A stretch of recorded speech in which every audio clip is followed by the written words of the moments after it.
Hi, everyone. So, I wanted to tell you a little bit about how I use affirmations. Um, I've used affirmations. I was thinking about that since I was probably about 15 when I had really kind of a sense of really low self worth. And I would really try to help myself by reminding myself the things that were true about me that were good. And so I would sit down and I'd write these down. And afterwards, I'd feel better. And so they were a wellness tool I used for many, many years, just like that. And some of the things I could affirm about myself was that I was intelligent, I was creative, that I was musical in the sense that I had some musical abilities. And so those were the things I would affirm.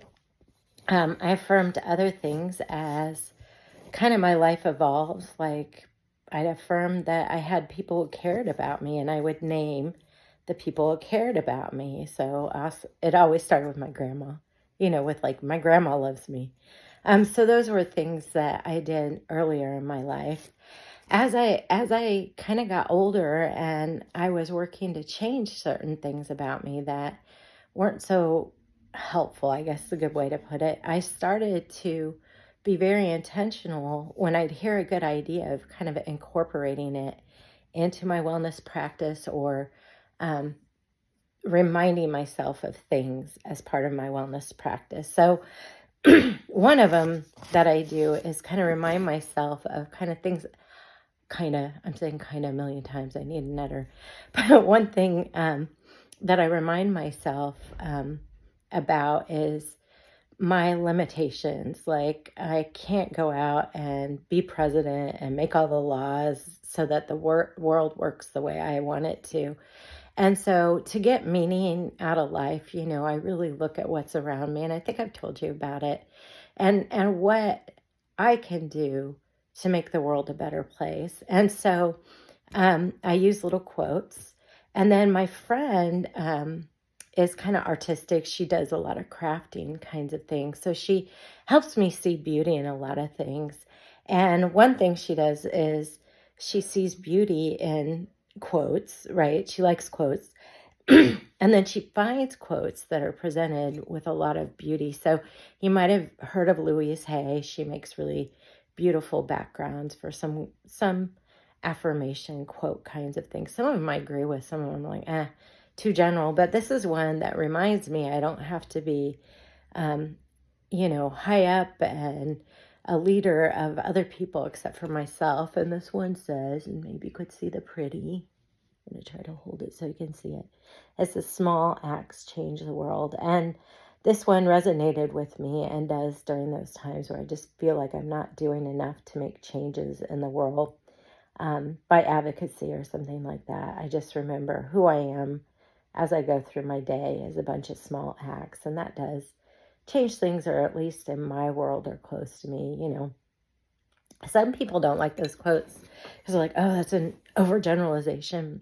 Small acts don't always change the world, but it's a reminder to me that the things I do matter. So I use the quotes kind of not as literal things, unless they are literal things, like people love you, but as things that remind me of things I found important. In the research, they call that values-based affirmations, right? And I find it important to be the kind of person in the world that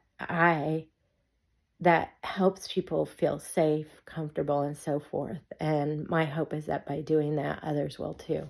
And so small acts change the world is something I believe and I value. All right, one other way I do this is to remind myself of some things in interpersonal relationships. And this is a practice I picked up a few years ago when I learned about the wellness principle, self-advocacy. And so this one is like I go to the Bill of Rights and I find one that resonates with me. So right now, these are three that are resonating with me. One is I have the right to be myself. The other is I have the right to be treated with respect. And the last one is I have the right to ask questions.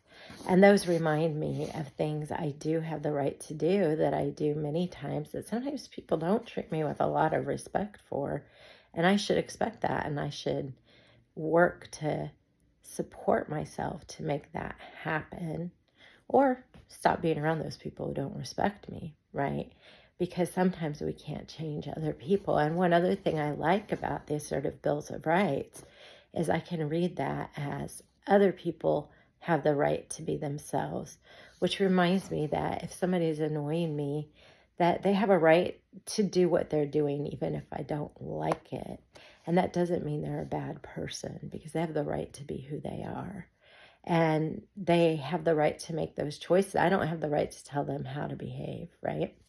All right. And then last piece of my affirmation practice is I like it when words to songs resonate with something I'm trying to work on. So I've been working on acceptance lately. And so I've been finding lots of songs about releasing and letting go and that sort of thing. And one that is really resonating with me lately is Grace Potter's and her song Released. And so I won't sing it for you today because I'm out of time, but thank you for listening to how I use my affirmations to support my well-being.